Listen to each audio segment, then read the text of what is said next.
Assalamualaikum warahmatullahi wabarakatuh.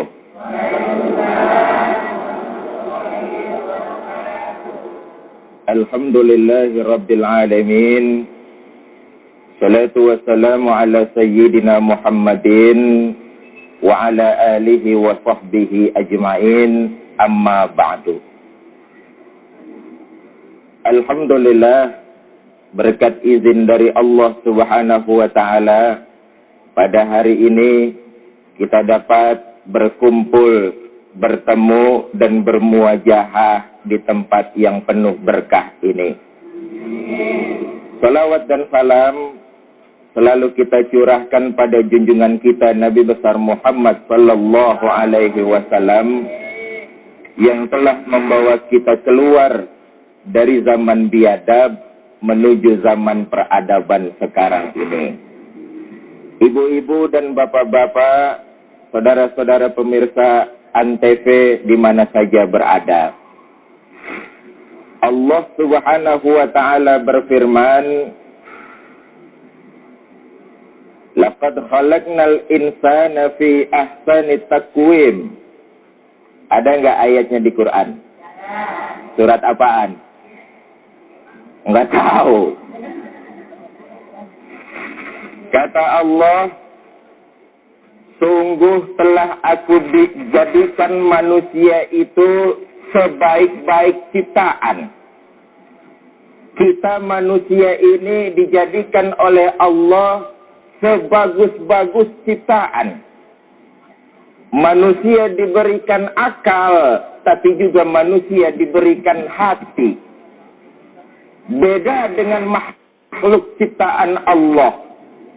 Kita manusia pada posisi paling mulia, diberikan akal, juga diberikan hati. Saudara-saudara pemirsa Antv di mana saja berada. Oleh karena itu, sebagai manusia yang diciptakan paling sempurna, diberikan akal, juga diberikan hati oleh Allah Subhanahu wa ta'ala. Hidup kita tidak lain untuk menyembah Allah Subhanahu wa ta'ala. Ibu bapak, saudara-saudara pemirsa yang berbahagia, Allah menciptakan akal supaya kita untuk berpikir tentang alam raya ini. Allah memberikan kita hati supaya kita dapat menerima nasihat yang diberikan oleh alam, baik oleh makhluk Allah yang lainnya. Kadang-kadang hati kita ini mengeras. Makanya ada dua macam jenis penyakit. Pertama penyakit badan, yang kedua penyakit batin. Kalau penyakit badan gampang diobatin, kita bisa ngerasain. Demam, penyakit badan tuh. Orang yang demam biasanya merasakan bentuk demam di badan itu sendiri. Kalau kita demam, kita merasa badan kita demam, kita pergi ke dokter buat ngobatin. Dampak dari penyakit badan, paling-paling kita tiduran di rumah. Tapi penyakit batin, ini yang susah. Kita nggak tahu punya penyakit batin. Tapi juga kita nggak mau mengobati penyakit itu. Dampak dari penyakit batin sangat luas. Rakus, korupsi, keadilan, dan sebagainya. Ini dampak dari penyakit hati. Oleh karena itu, Imam Ghazali pernah berkata sedikitnya ada 3 macam penyakit hati, penyakit batin. Pertama, penyakit batin adalah ujub, sombong. Ini penyakit batin nih. Kalau seseorang merasa lebih benar dari orang lain, itu orang sombong tuh. Kalau kita merasa paling benar dengan orang lain, diri kita sombong. Padahal sombong itu mutlak hanya punya Allah Subhanahu wa ta'ala. Sombong hanya punya Allah, manusia tidak berhak untuk sombong. Saudara-saudara para pemirsa, bagaimana kelanjutannya? Kita break untuk jeda komersial berikut ini. Ibu, bapak, saudara-saudara pemirsa Antv di mana saja Anda berada. Sebagai manusia, kita tidak wajib untuk sombong.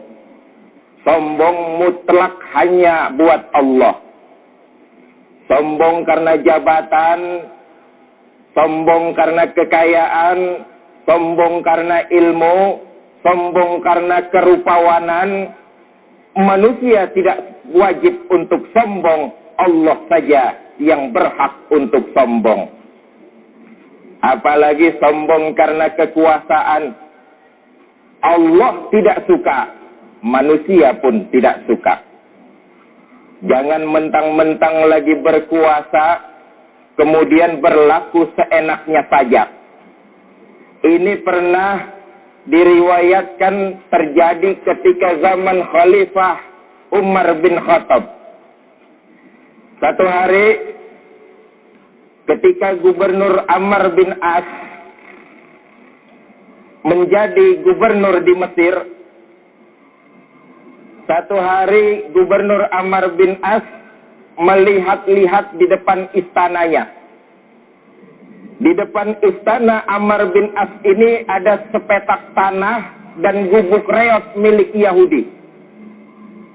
Kemudian Yahudi itu diundang ke dalam istana oleh Amr bin As. Sampai di istana, Gubernur Amr bin As berkata, "Yahudi, kamu pemilik tanah dan gubuk reot itu ya?"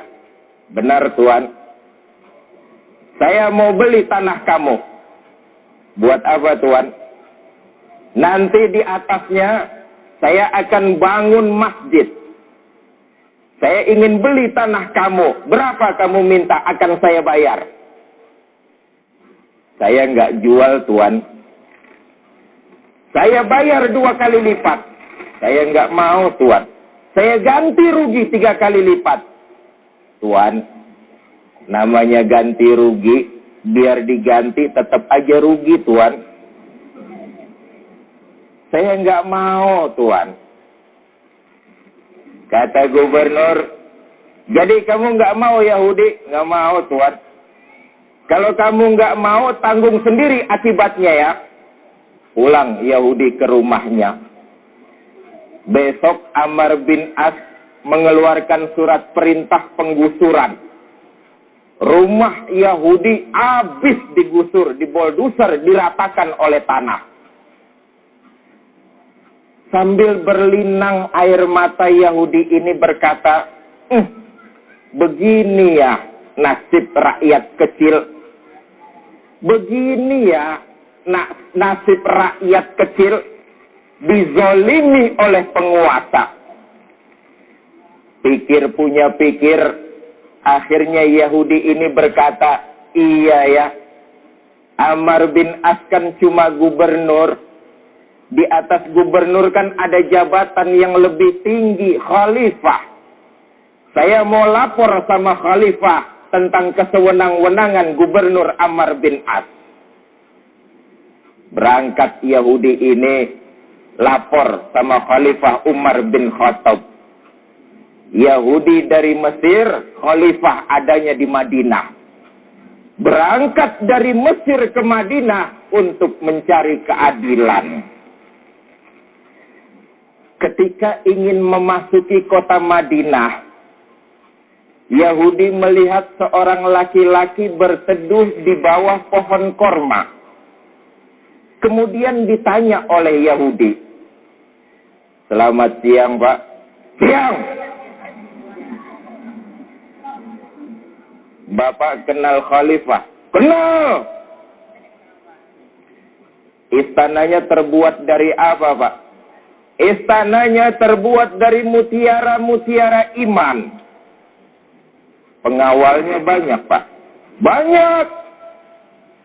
Pengawalnya para fakir miskin, anak-anak yatim piatu, janda-janda tua.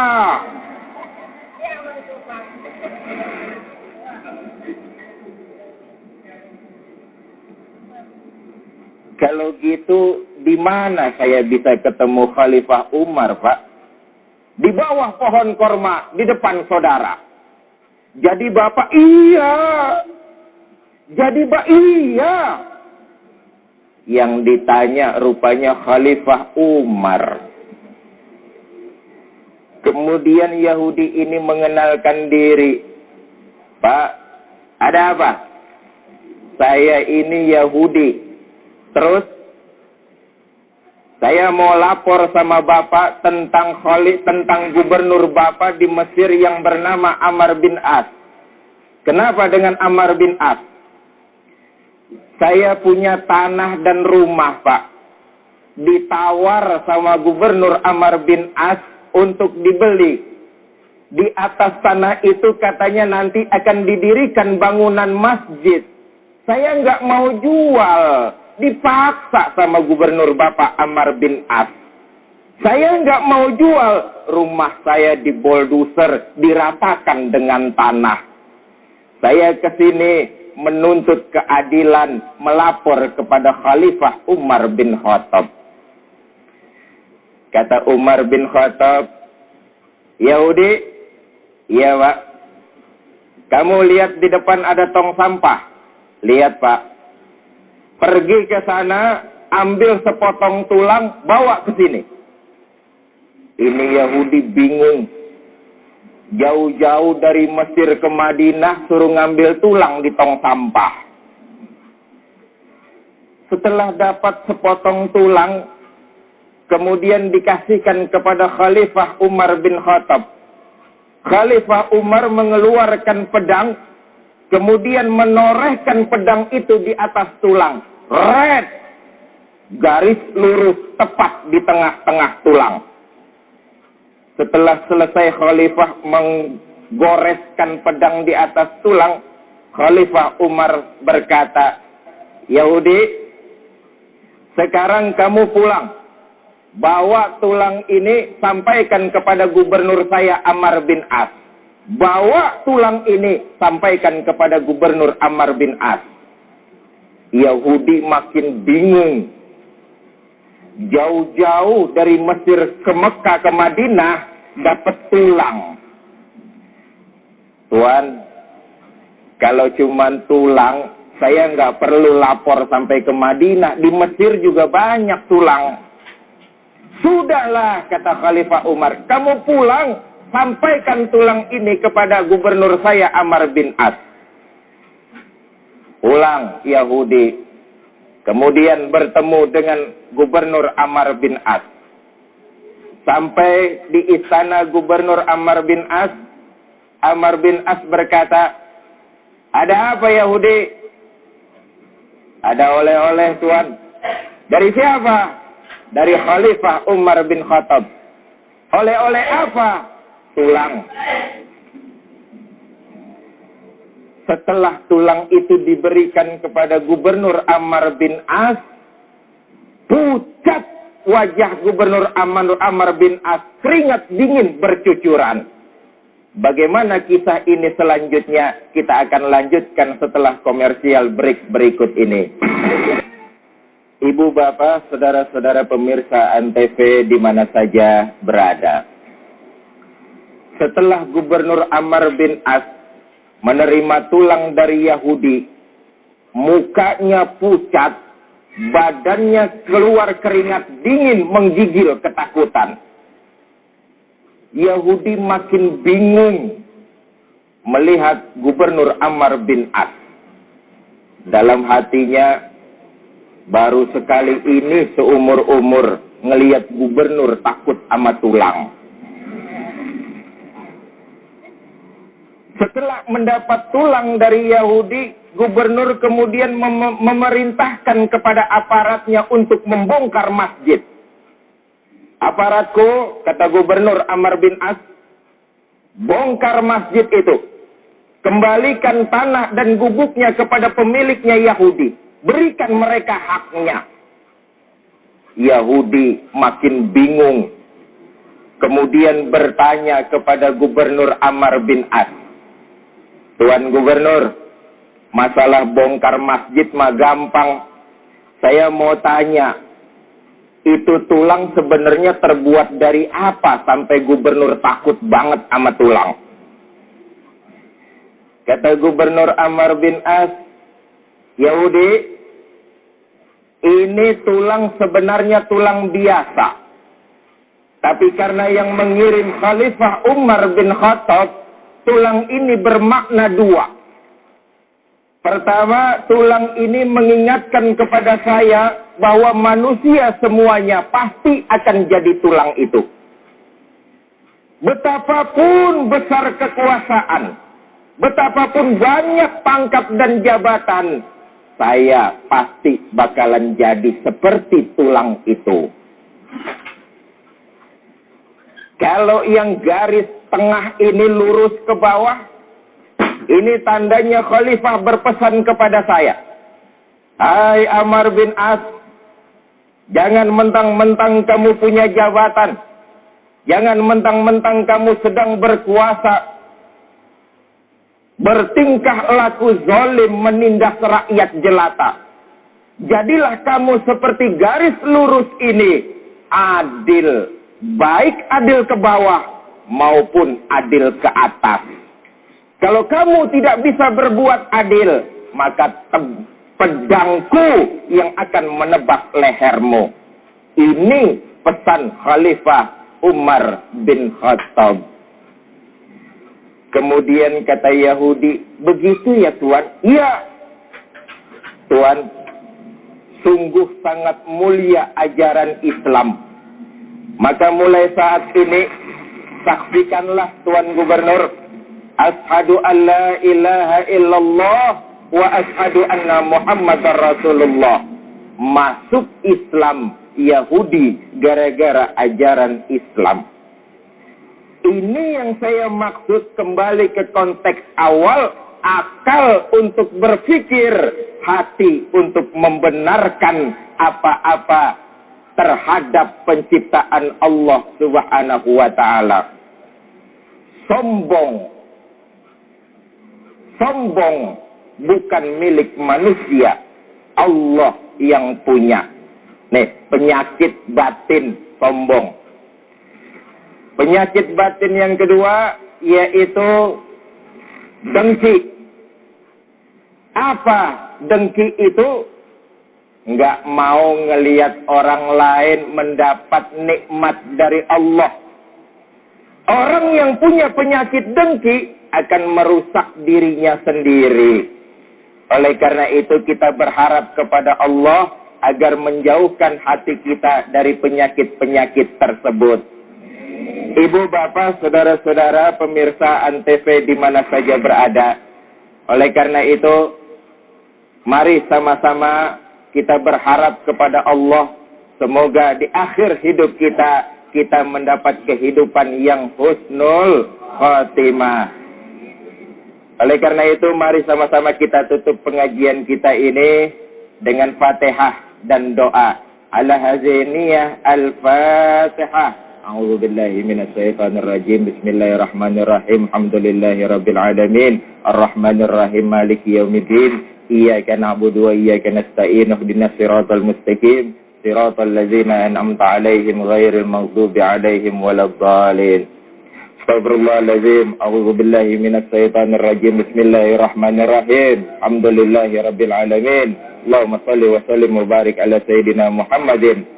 Allahumma ya muyassir kulli asir, yassir alaina kulla asir, fa tafsirul asir alaika yasir.